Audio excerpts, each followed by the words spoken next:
Yorobun, annyeonghaseyo.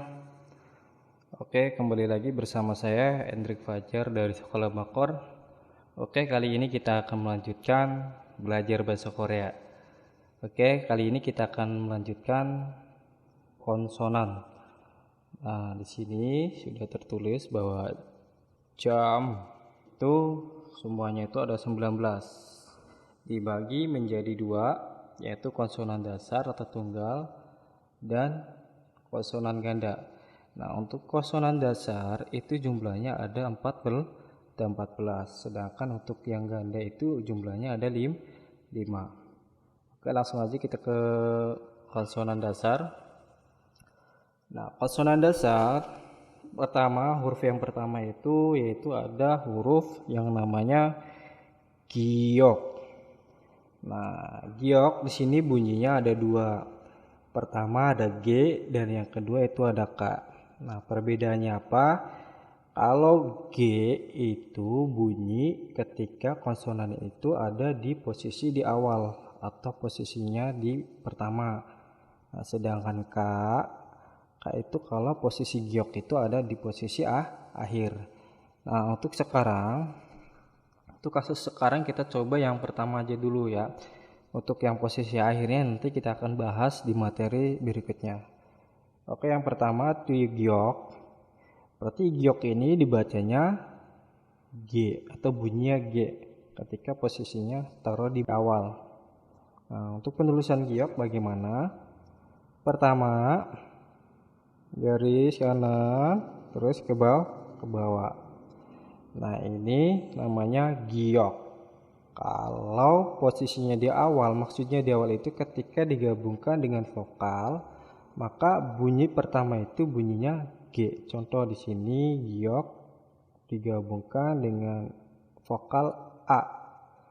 Nah, otomatis ini tuh bunyinya G ditambah dengan vokal A.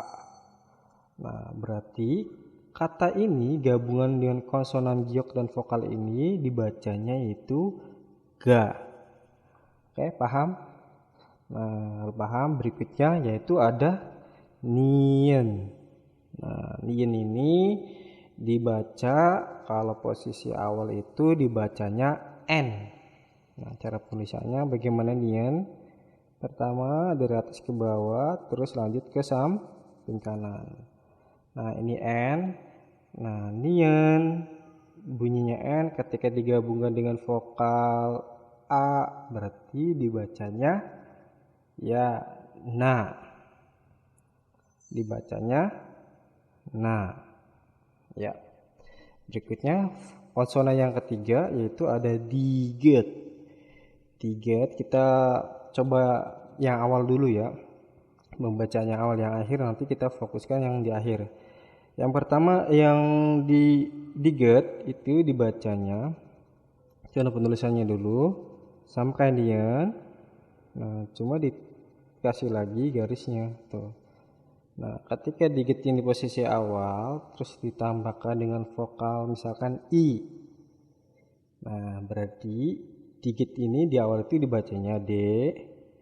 Berarti D sama I sama dengan dibacanya yaitu di. Tuh ya, seperti itu. Berikutnya ada real, dibaca R. Nah, cara penulisannya bagaimana? Nah, kayak angka 2. Nah, ketika real ini di posisi awal, terus ada vokal misalnya O. Nah, berarti ini dibacanya ro. Tuh. Berikutnya ada miem. Miem dibacanya M. Cara penulisannya kayak gini. Terus nah kotak ya.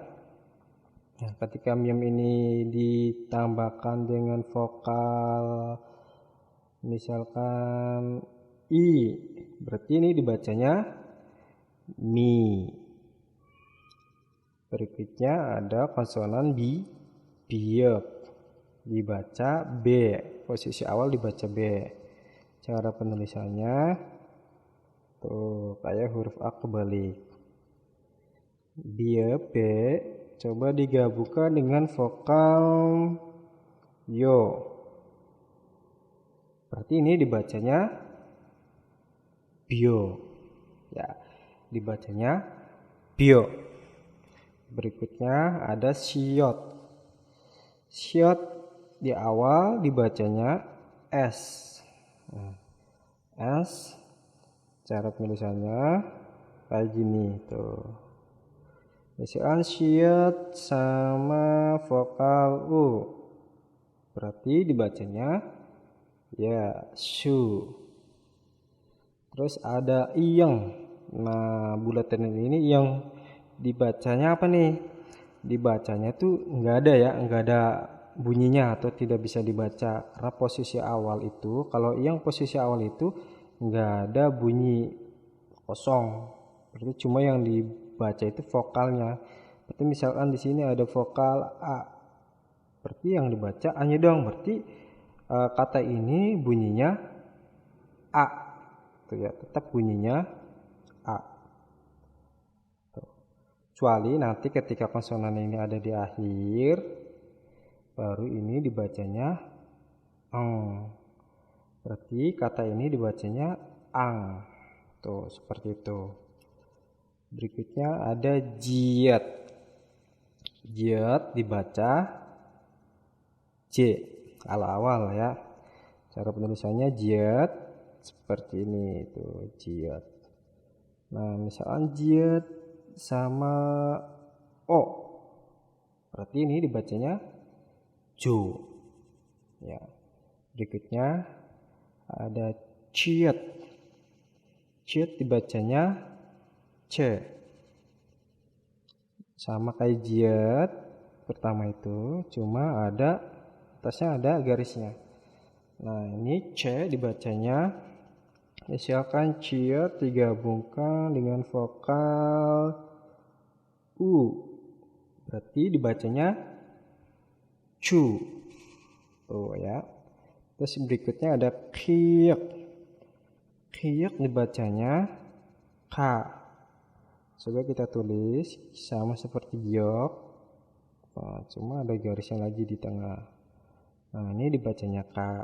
Nah, misalnya konsonan kiek digabungkan dengan vokal A, berarti ini dibacanya K.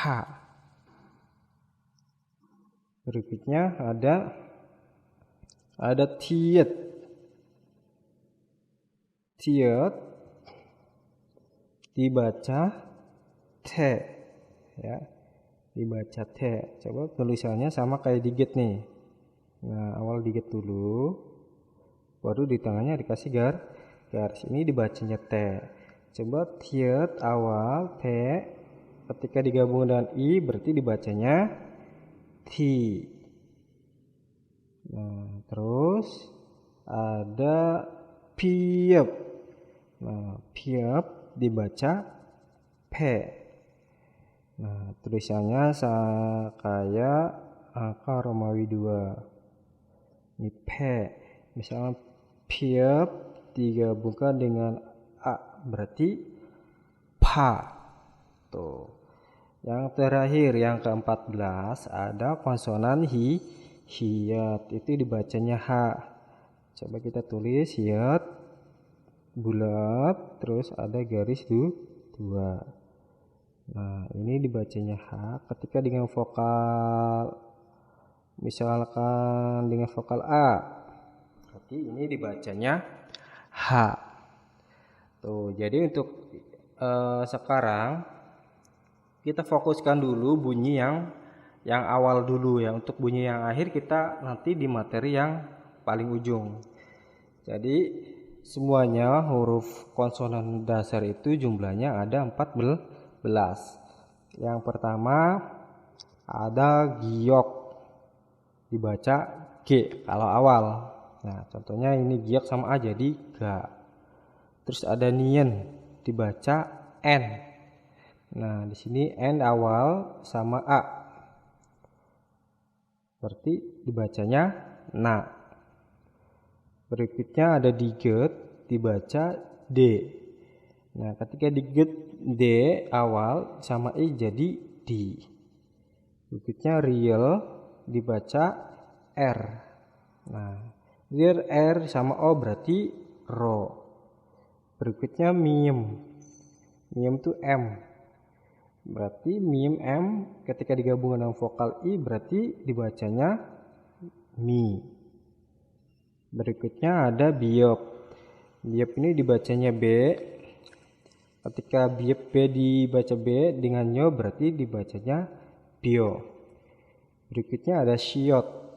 Nah, siot itu dibacanya S. Nah, ketika siot digabung dengan U berarti bunyinya su. Eng. Nah, eng itu enggak dibaca atau enggak ada bunyinya. Jadi ketika digabungkan dengan vokal ya tetap bunyinya vokal apa nih yang ditaruh. Ini di sini contohnya A. Ya berarti bunyinya A. Kecuali eng ini posisinya ada di akhir maka bunyinya eng.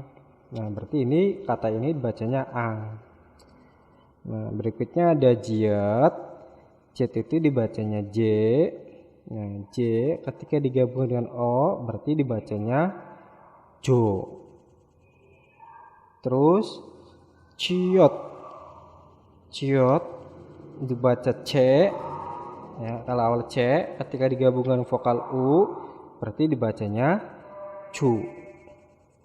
Berikutnya ada kiok dibaca K. Nah, K ketika digabungkan dengan vokal A berarti bunyinya K. Berikutnya ada tiet. Tiet dibacanya T. T ketika digabung dengan I berarti dibacanya T. Terus ada piep dibaca P. Ketika digabung dengan vokal A, piep ini maka dibacanya pa. Dan yang terakhir ada hiat dibaca H. H awal temu dengan vokal A berarti dibacanya H. Nah, itulah ke-14 konsonan dasar. Nanti kita akan lanjutkan lagi ke konsonan rangkap. Sebelum materi ini selesai, saya kasih tugas buat kalian. Nanti ketika di rumah ataupun sudah ada bukunya atau buku kalian sendiri, nanti kalian hafalkan atau tulis konsonan dasar ini yang ada 14 tadi dari giok sampai hiat. Nah, terus bunyinya apa ketika posisinya di awal. Nah, terus digabungkan dengan vokal yang kalian hafal. Nah, terus digabungkan nanti akan bunyi beda-beda. Misalnya giok sama A berarti ga. Giok sama U berarti bunyinya gu. Nah, coba kalian latihan di rumah. Terserah pakai vokal apa, yang penting konsonannya yang ada 14 ini ambilnya. Oke, itu aja penjelasan dari saya. Terima kasih atas perhatiannya. Amsahamnida.